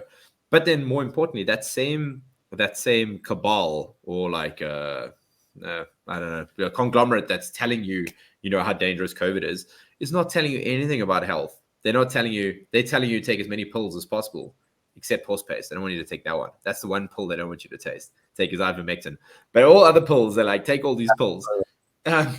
But there's nothing about get vitamin D, so be outside, de-stress, you go outside and hike and get exercise, do aerobic activity, none of that like basic stuff that our grandparents have been telling us about, like looking after your health. So these guys don't care about your health at all. They care about making money. They care about monetizing eyeballs as much as possible, and more and more as they lose relevance, they get more and more shrill, because Operation Mockingbird is a real thing. Like having people strategically placed in the media by intelligence agencies to perpetuate certain narratives is well documented. This is a real thing, and this is what you have to accept, the fact that a few of those guys in the corporate press, this is exactly what they do. They are paid by the intelligence agencies to propagate certain narratives. To do with that information what you will, but you believe them to your own detriment, I mean, so like, if something really genuinely works, like, why? My whole thing is like, why would you then force people? Why not just say, we're giving you the choice, and then once it's been in the system for a period of time, you can actually show statistics to say this is how much of an impact it's made. And then people go like, oh shit, I haven't done that, I'm going to do that. And I mean, like, from the word go, we've been I think my wife is open-minded and questions things, and also doesn't like to be told what to do. But when the vaccine first came out and everyone was saying little things like, you don't have to be a conspiracy theorist to have serious questions that need to be answered. Number one, what are the long-term effects? And everyone's like, oh, there are none. Like, how do you know? Like, how do you know that? But they've been working on the mRNA vaccine type for like 25 years. I'm like, yeah, and you're now just injecting it on a mass scale to and it's not in the market yet. Why is it not in the market yet? Oh, because it hasn't passed all the safety tests. And then I was like, okay, I bet you it's never going to end. Like, it's never just going to be one or two, and then sure as fuck, like, period of 6 months goes by, and then it's like, oh yeah, actually you're going to need 5 already. Some people answered that fifth one. But again, what's interesting is like to bring it back to what you're saying earlier about how depends who wins the culture war. I think what's happening is we have a wonderful opportunity, and I'm grateful for this as well, that we have COVID doing this, because once people get power, they never ever go like, okay, this is enough. They're like, oh, let's just keep pushing. Now let's vaccinate 5-year-olds. Let's get a mandate for that. And what I've seen with friends and people is they might have been pro-vaccine for themselves to get 2, but then they didn't understand the booster. So the booster was like pushing them past. Like, why? So it gets them to, everybody has kind of their line that they're being pushed past now. Yes. And eventually everybody will get kind of pushed over the cliff, to use a bad metaphor. And then that's when I think they're doing us a favor. They're waking more people up with this like totalitarian kind of thinking and mandates. And, also as time goes on, like all the stuff that they've done fear mongering for is not really panning out. So it becomes really difficult. I mean, it was again interesting to see how the narrative shifted from deaths per day, and then when that dropped, then it became cases per day. Yeah. And I'm like, but this is the same thing as like reporting on car accidents countrywide. Oh my God, there was 250,000 car accidents today. No one would get in the car. Yeah. But it's like, okay, but how many of those are serious and how many of those were fatal? And then you go, oh, okay, that's why there is a risk, but I'm still prepared to get into my car because, I also have something in control. And they are categorizing car accidents as, let's say, hail damage to cars is being categorized as car accidents, or like a branch breaking and falling onto a car, that's a car accident, or like you name it, right? And this is exactly what we see happening. Like they're revising the data backwards now, retroactively, because they're being caught out. And people have been saying this for 2 years now. Listen, you are saying people are dying from COVID when they're dying with COVID. And we know that the CDC doesn't use PCR tests anymore because they are unreliable and they test basically be false positives all the time because it's not a diagnostic tool. Like PCR should not be used as a clinical diagnostic tool. So they massively overinflated the numbers to drum up fear. And now they're slowly walking that back, but there's no repercussions. Like who's going to jail? Like who's being held accountable for this? Like if I had to go and shout fire in a crowded theater, that is the standard for like where free speech normally ends, right? Because you can cause real harm. Okay, so that's the standard. So if you were going out there and shouting fire in a crowded theater, you're shouting COVID is going to kill you, and you're overstating the numbers on purpose, and then you walk them back after the fact. Like surely someone's going to be held liable for this. Now, I am cynical enough now already, after going through the last 2 years, to think that most likely no one's going to be held liable for this. But you should not be listening to these people at all or believing what they're saying because like they don't have your best interest at heart. And people seem to swing from one psyop to the next. So the COVID thing happened. Black Lives Matter, COVID, then Black Lives Matter, and people just like swing to the next one. And now it's Ukraine. Now Zelensky is being portrayed as being the most democracy-loving, freedom-orientated leader the world has ever seen. Meanwhile, this guy was in the Panama Papers or the Pandora Papers, offshored a huge amount of wealth. He was brought to power by a CIA coup, which was the color revolution that happened in 2015 in the Ukraine. Ukraine is super corrupt, super corrupt, and there's been a civil war raging for the last 8 years, where there are not like real Nazis, like literal Nazis, not the way that leftists use the word Nazi, but like someone who believes that there's like a super race and other people are subhuman and they must be eliminated. There's a lot of them in Ukraine, and they're all running around the East, waging a low-key genocide on ethnic Russians. And like I don't have a dog in the fight. Like I don't really care. Russia's an autocratic society. It's very similar to South Africa in many ways because it's like super corrupt.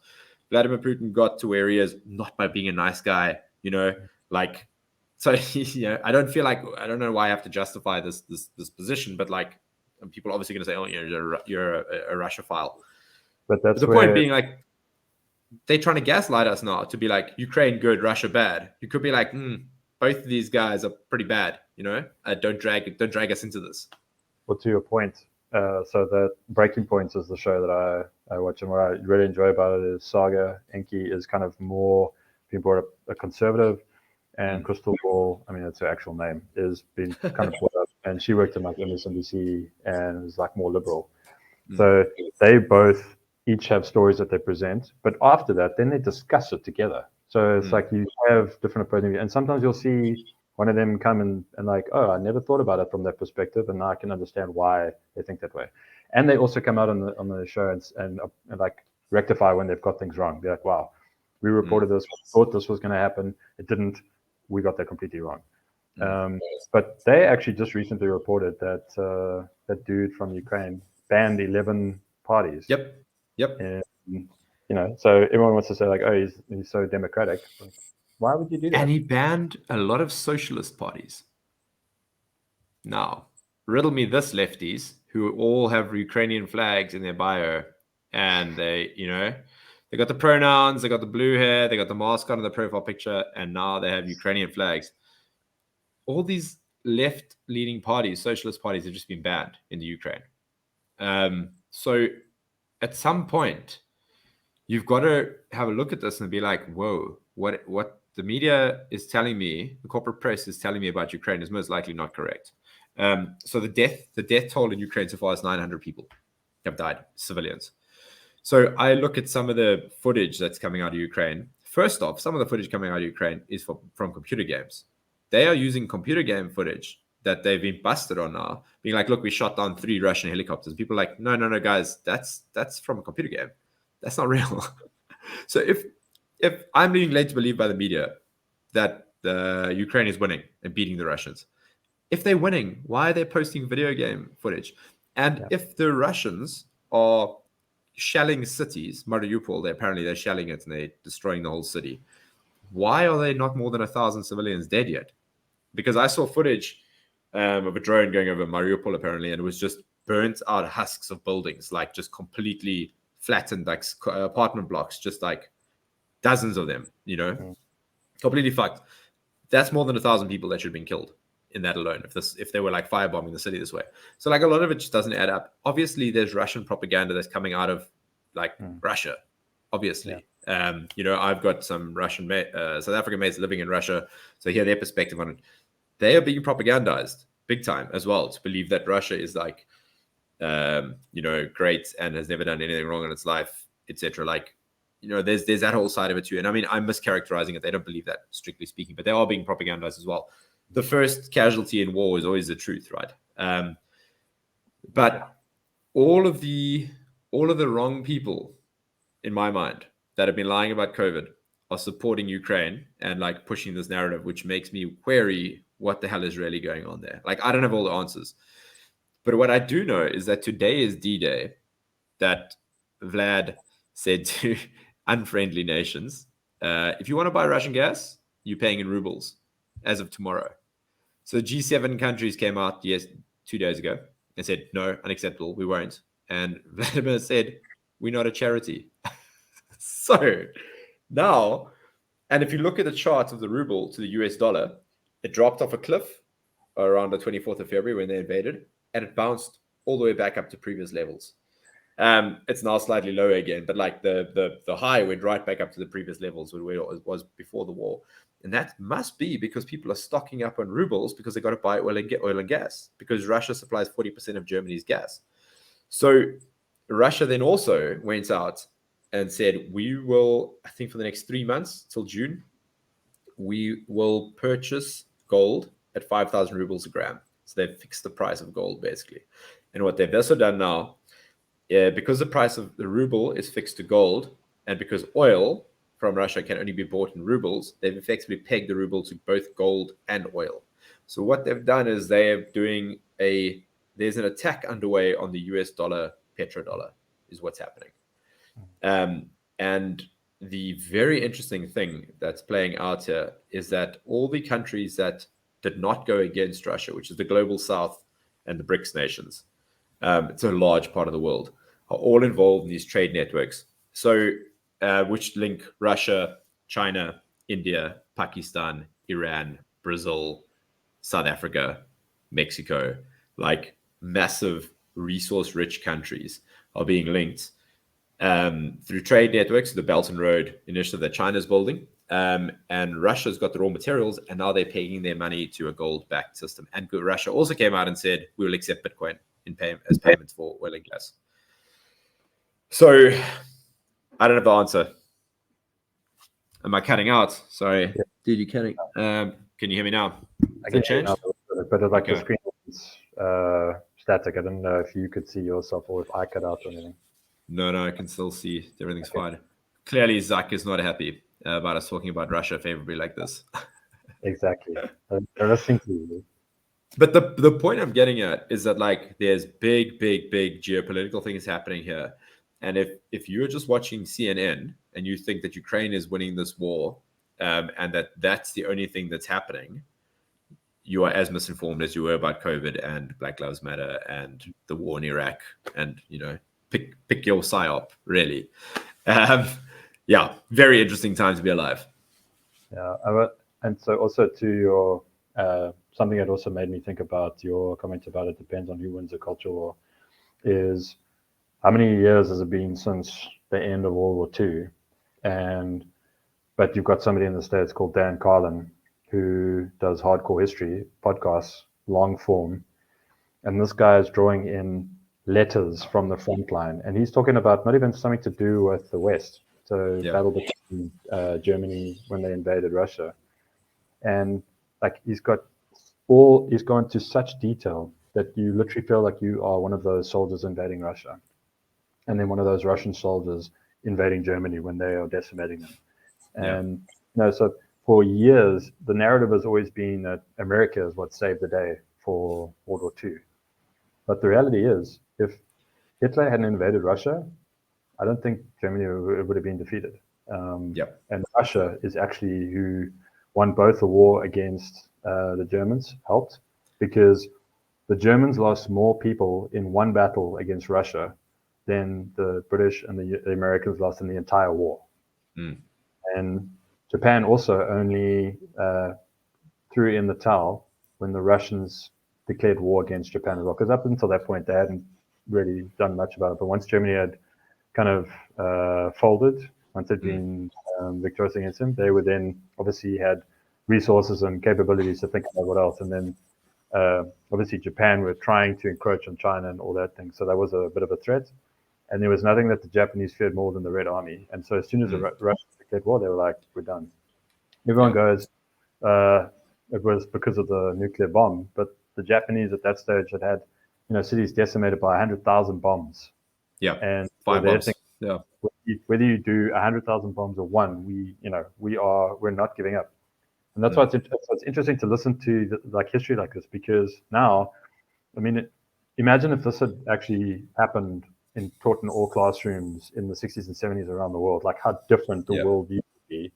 Um, and so we won't get to see or understand the full impact of like COVID and Russia and everything like that. But I think because we have so much access to information, and it's not held by gatekeepers anymore, and we can listen to podcasts like Hardcore History, then you can really start to appreciate history and people's credentials more so than what some person's been put up as a plant or something from the yeah. CIA or like that and the news. Yeah, but this is why it's so important for us to decentralize the future, because you can see it happening today that those who control the narrative are pro censoring and the just book burning. They pro the destruction of history that does not suit their narrative. Like, if it was up to CNN, they would destroy any news or any this podcast. They would delete it and be like, no, this goes counter narrative. We cannot have it. So the only way that if you want to maintain some semblance of neutrality and information, we've got to decentralize it, so that that all that digital information can last, for the rest of time, stored in a way that it can't be destroyed. And what's really happening in my mind, what's really going on is this massive battle that's raging between centralization and decentralization. It's entropy, right? Entropy and people trying to organize that are like these two things pulling each other apart. But humanity actually thrives best in a decentralized fashion, where we centralize to a small degree, but as soon as we reach a certain scale, we pay for it in terms of culture and in terms of like social cohesion.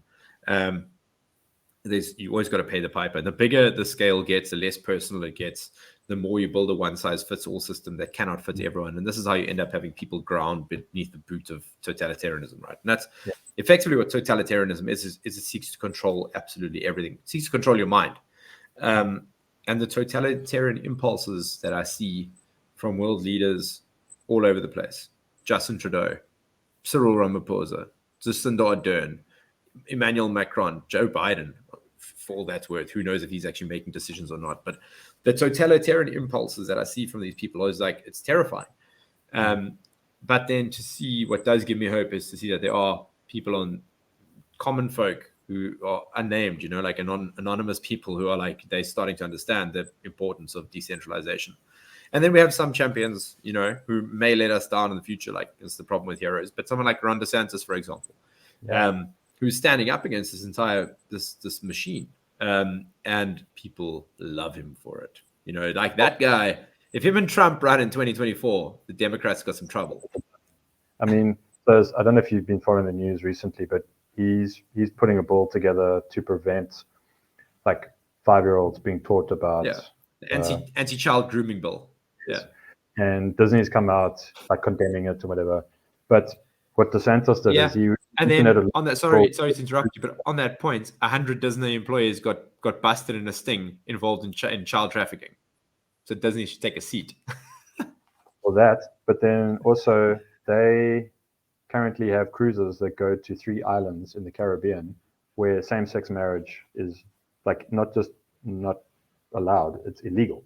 Yes. So if that's your opinion, then why you're so? But that's what I'm saying. It's so nice when DeSantis doesn't like try and undermine them in like a who the hell are you to tell me what I'm doing? He literally goes and finds actual facts and then presents the 2 of them. And it's like, why? Okay, if you have a problem with this, why are you still doing that? And people then see that.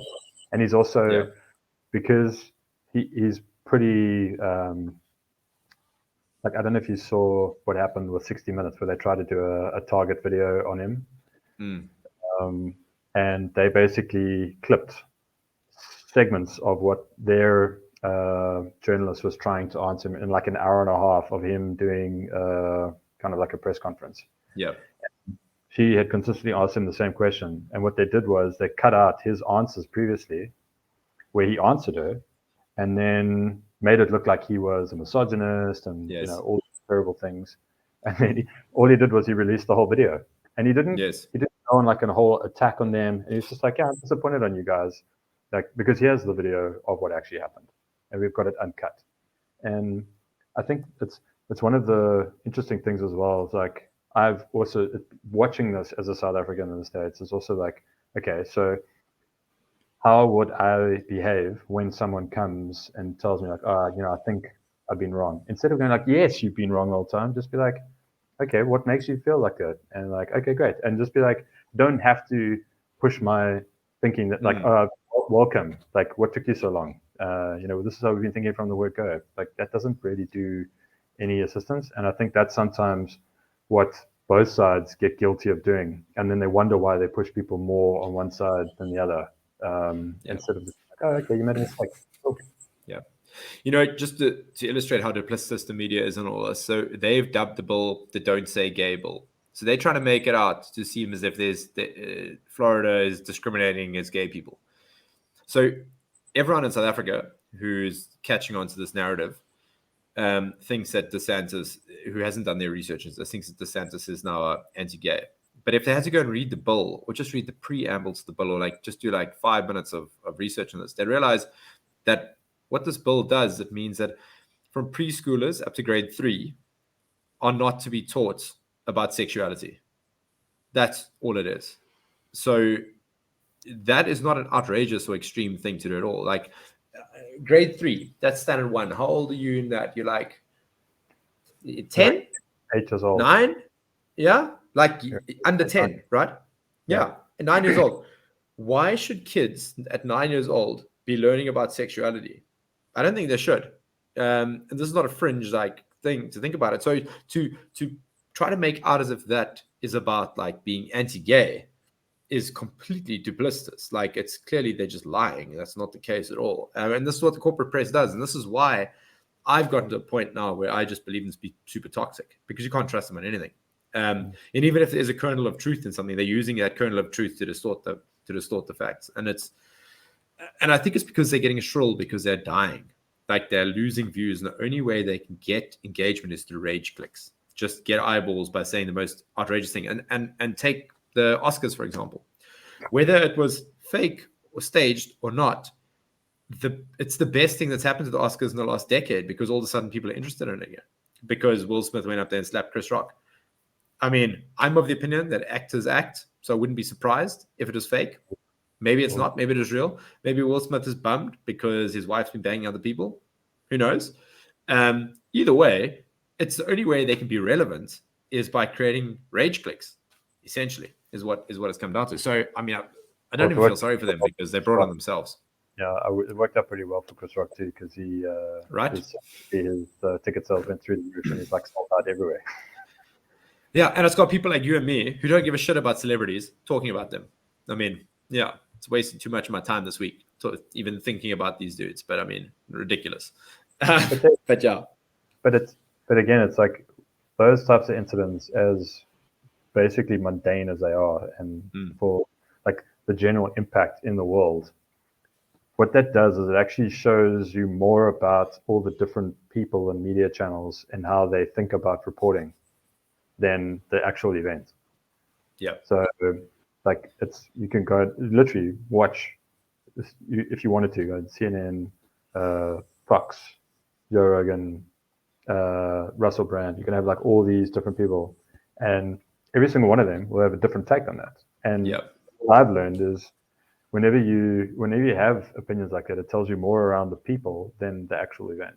And so if you are somebody who has been red pilled and does think for yourself a little bit more and question things than just like swallowing everything whole, then you get to, this just serves as another reminder of like how each of them has their own bias and how they're either using something to push something else that they're already spinning, or if they're like open-minded and just like, let's really think about this. Like, what if women had done this? I mean, it was one of my favorite questions that was asked is like, what if it had been two white guys? Like, what if it had been two women? Like, all these, they went through all the different scenarios. Like, I wonder what people and the Academy's opinions would have been with that as well.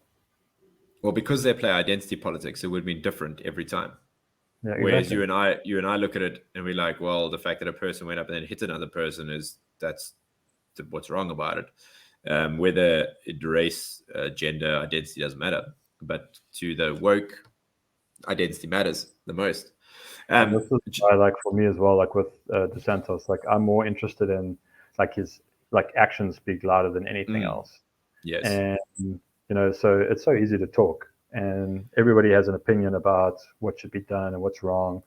And then like often how I will get people to shut up is just ask them, okay, so what should we do? And because it's easy to point out everything that's wrong. And I think I've also, like, besides my like data analyst background with work and having to present based on factual information, like also having my dad and his like philosophy of like, when he was the chairman of the complex that we lived in Johannesburg, people would always come with like everything that was wrong. And then he would ask them, okay, so what should we do? And he's like, because it's very easy to complain, but if you don't have any solutions, then you're not thinking about things properly, or you don't also understand the like the inputs circumstances. Something. There's a reason why we have created, and we need you to register for the stickers so people can get into the complex. You might think it as an inconvenience because now I've got to come and walk 50 meters when I've finished work. And why do I have to sign in and register and put my name and my ID number? It's like, well, because we're just making sure that if something happens, we can see who has gotten and, whatever. Just like, and also, if you don't have it on your car and you don't get let in, well, we've given you 2 months to actually go through this process. And the guards have been instructed to not to let you in the complex. And you will have to phone the person who lives there or someone else or explain yourself. And then people always get caught out. Because they just don't want to do something like that, which is actually in their best interest, but they don't want to take the time to understand why. They probably don't even attend the AGMs where they discuss these things with people.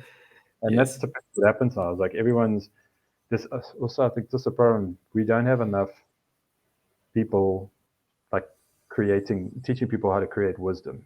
Like, how do you, because we've got an information overload. You can get information, anything at the drop of a hat.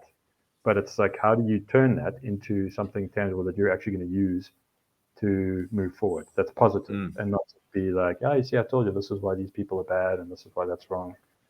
Like, you just have to take the human history of like how we haven't learned from what we've done, and every empire has like thought that no, we're the one. Eventually they just fall victim to the same thought processes and problems that other regimes have had, and then they crumble, and that's why they're not around today. The tale of Ozymandias. I mean, it's exactly what happens, right? What we should do is stop the war in Yemen, number one. People don't know about that one. And stop the war in Ethiopia. War in Yemen, over 350,000 people dead already. 14 million people displaced, been running for a decade almost. The US directly funding the UAE and Saudi Arabia to wage war on Yemen. A bunch of people living in huts, getting the fuck bombed out of them. So wear the Yemeni flags on your profile picture. And Ethiopia, 500,000 people dead already. And Ethiopia was like coming along pretty well for like the last decade. They were like making huge strides in development, and now it's all gone to shit again. Wear the Ethiopian flags and people's profiles. 1,000 people are dead in Ukraine. Guys, like, one death is too much, but like in the hierarchy of like how you rank, how fucked up things are in the world, using amount of people killed is probably like a good metric. And Yemen like, and Ethiopia. Like, to your point, like what I've realized is just as much as there is inequality in the world, there's also an inequality in outrage. And with the charity work that I've been involved in, like, my philosophy is, instead of trying to save people, like, what are the processes that you can do to like provide them opportunities, like education, which then helps them. I don't have to be there for the rest of their life. They've been given the opportunity, they get educated, and now they can go and create a life for themselves. And so understanding all those metrics, like Jesse does a lot of work in Africa building schools, that those schools are built with the government, where they have to provide 10%, the community has to be involved. And that means that it's sustainable, because then it's not just like you give it something and it's like a nice shiny toy and you throw it away. And so we were like, 250 million children die, like from starvation every year. Like, where is the outrage for that? Like, why are people not like going, what the fuck are we doing throwing food away? Just say that again. 250 million children. Yeah. So that maybe it's 25 million. Okay. But it's in the millions. Okay, 25 million is still a huge number. Exactly. Like, how many people have died from COVID now? And like, as you said, 5 million before they started bringing the numbers down. So it's probably closer to 2.5. Yeah. And I think that's also like, the word for me is consistency. And, if you do get outraged if you are so enthusiastically outraged about something, then that's, like you say, then what about Yemen? What about Ethiopia? And then why aren't you holding media's feet to the fire and saying, hey, why are you not reporting on this? If you're so outraged, why are you not holding the media's feet to the fire? That's exactly it. Like, why are people so invested in it? Like, I think so. What's interesting, if you think about it, is obviously COVID was around the world. It's affecting everybody. And the reason why the Russia-Ukraine has gotten even like me a little bit concerned is because there are nuclear weapons potentially that Russia could just go boop, and that affects everybody, obviously. Whereas that's not the case in like the Yemen and Saudi Arabia case, and it's not the case in Ethiopia either. So I think it's, again, like, you can only, we have so much bandwidth that we can deal with, and it's only until something directly affects us, or we choose to look at things holistically and go, like, the fact that so many children die from starvation, that's something that we should be able to help. That then people will choose to think like, oh, this thing affects me, therefore it must be important. Because if it's affecting me, I mean, it must be affecting everybody. And so that's like kind of, I think, as well, what like drives the fear within people. And then that the mainstream, the corporate media kind of are very good at weaponizing that. And fear, as I've seen, is like a pretty powerful tool to get people to. I mean, in fact, I was amazed at how long people stayed locked indoors. Man, yeah. And what's the word I'm looking for? Like, really behaved. Like, I was shocked, quite shocked, to be honest. Yeah, I mean, it's probably because they could be, because they were getting stimmy checks, even though those are tiny in the grand scheme of things. But like they weren't dying. They weren't like going hungry. I think we saw in South Africa in July last year the tip of the iceberg of what can happen in the world when order degrades, when entropy takes over. Because sure, say what you want, like maybe there was some Zuma faction people in there, maybe some Asian provocateurs. I don't have all the answers for what happened in July. I have no idea actually what happened in July still. But whatever was instigating it, shit got out of control. And there were tens of thousands of people, hundreds of thousands of people just looting and going wild, and no one had any control over that situation. Like, we did numbers, so we were like, okay, if there's 10,000 active military personnel in South Africa, there's the army size is 70,000, but they can only deploy like 10,000. If they deploy 10,000 people in Durban, how big is Durban square meters wise or square kilometers wise? How many people how many military personnel can they actually deploy in the whole area? And you worked it out, and it's like a very small amount of people per like square 100 meters, like, and then if you take that countrywide, you're like, okay, the military can deploy like one person per like every 20 square kilometers, like they just can't control the situation. And it gets out of control quickly. But what was amazing about that situation was that everybody that basically divided the country in the way that it should be. And people stopped seeing color, and they started being like lawless and lawful. Yes. Yeah. And the lawful were like, we don't fucking give a shit about the police and the government. Like, we're going to actually just band together now. Yeah. And I mean, to me, what was amazing was the speed with which people were resourceful and like creating apps with like walkie-talkies on their phone, and then they were like communicating and setting up perimeters. And like I had family and friends that were in Durban, so like we were getting updates from them, and they were the ones sending video of like the stuff. And I was like, holy shit! Like, I would never in a million years think about that. And that's also one of the reasons why so much innovation comes out of South Africa, is because we have so many challenges. It actually drives innovation. That's why we've got so much stuff that we actually can export to the rest of the world. But that gave me the biggest hope. As crazy as it was, like, for me, there's no way this country will descend into Zimbabwe, because there's too many. That showed that if there was going to be like a revolution of some kind, and shit would just go to hell, that was going to be it. And especially at the peak of COVID, people have been sitting around, they're fucking starving. I mean, if I was starving and I saw this shit happening, I'd probably also like jump in and see what you're not thinking like, oh, how long is this going to feed me for? But now I've just screwed over my local shop and burnt it down, which is much closer than anything else. Sustain me with food for the next, my future, because they've just fucked themselves in the long term. But in the short term, all your neighbors are getting flat screen TVs and washing machines. Like, obviously you're going to join in, right? Because you have nothing. I mean, I completely understand why, but it shows you the thin veneer of civilization. But it also shows you South Africa got stress tested, and I believe we passed. That's a perfect word, I think. And we passed not because of any centralized authority. We passed because of decentralization and people independently banding together and bringing spontaneous order. So that gave me a lot of hope, and the fact that we can't be oppressed by a militaristic government, because they just can't do it. They ran out of bullets on day one. Like, they can't do shit. I didn't even know this. They ran out of bullets on day one, and the civilians who were making their own bullets was providing the police with 9mm rounds. Crazy. It is absolutely ridiculous. But again, Andrew, that's. Sorry, carry on. Yeah.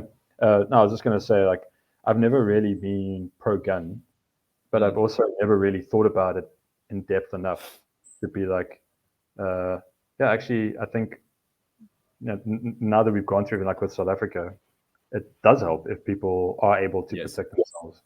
absolutely. But do people need to have or do we need to sell semi-automatic rifles? No, like that shouldn't be on the table. Which happens in the No, States. we should be selling full automatic rifles Uh, because the thing is, a law-abiding person with a gun, whether he's got a semi-automatic or an automatic rifle, that's not going to change what he does with that rifle. He has that thing for self-defense. He's not a psychopath. We know that 4% of people are psychopaths, and they're going to do bad things. So there's that. But you have much, statistically, the biggest killer of people over the last 100 years have been governments. So the best way to stop government killing you is by being armed and being organized and having the ability, as we've seen now in Ukraine, for example, anti-gun left-wing people are cheering the fact that the government in Ukraine is handing out fully automatic rifles to anyone who can show a Ukrainian passport and want to come and pick up the gun to fight the Russians. Why? The Russians have got crazy technology. They've got, fifth generation fighter jets and like those insane rocket things that shoot like 200 rockets out of them. But every Ukrainian with a fully automatic weapon will stop the Russian onslaught because they have to go through the cities and it's a death trap. And you can't overthrow people that are armed. And this is why it's so important for people to be armed, because the biggest threat is the government. And when things go to shit like it did in Durban. So, I mean, I would love to live in a world where no one needed a gun. That would be fantastic. But unfortunately, we live in reality where bad people have guns and therefore good people have to have guns. And therefore, good people need to be as well armed as bad people, because the bad guys who are doing the cash and transit heists and the farm murders and all this shit, they armed with fully automatic weapons that they've stolen or bought from the police. So, did you see that amazing meme of the guys that went viral around the world who escaped an attempted cash and transit heist? Yeah. And Leo they were Pretorius. they were just like, have no fear. Like the war in Ukraine is going to be over because they're on their way. Sending Leo Pretorius, Belfer Robbie. Yeah. I actually messaged, so that guy became like an instant celebrity. I dropped him a message on LinkedIn of all places, and he replied. He was like, "Thanks so much." I was like, "Yes." On fucking LinkedIn, I love the it. worst social network. Oh, that is so ridiculous. I'm gonna have to go look him up now. His name's Leo Pretorius. What a legend. Yeah, what a legend. Yeah. Anyway, Andrew, we're on 2 hours now. This has been fantastic. Thank you very much. Where can, if people want to follow what you're doing, I know you've got a couple other things on that you're busy with. Maybe we should just briefly touch on those before we wrap up. I know you're working with some MPOs in education. Yeah. Well, the easiest way to find me is just go to andrew365.com, and then I've got all my social media and stuff linked to that, so people can just easily find it that way. But yeah, one of the cool things that we're working on at the moment is an education project in South Africa where it's nice to actually meet a politician who has the issue at hand at the central point, which is the children, and is creating an innovative system to also understand that the way the government structure has been, and thanks to Zuma, corruption is at every level. And so has formed this partnership with the NGO that I support, One Heart, so that, no money goes through government. And then between the two of us, we all have the expertise and the success stories of what's been achieved in the last couple of years.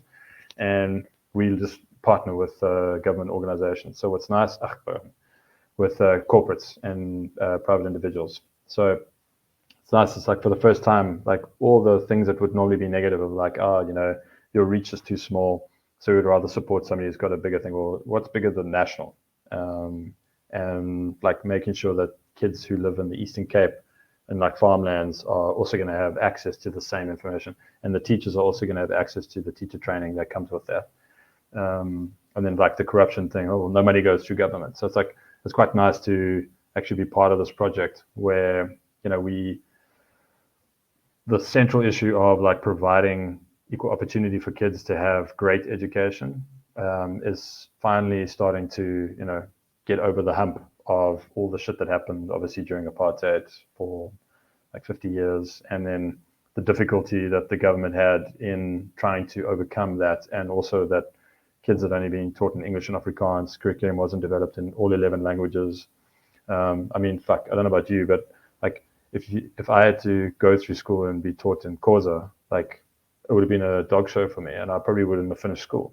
So it's nice that like there's been a lot of learnings to get to this point, and I feel like it's the first time where actually like a real collaboration and collaborative approach is it's actually, to be honest with you, probably an amazing case study that, you know, even in the States where, you know, no parent should ever have to think about where they have to send their kid to school, where they should live so that their kid can go to this school because the education system is there or not.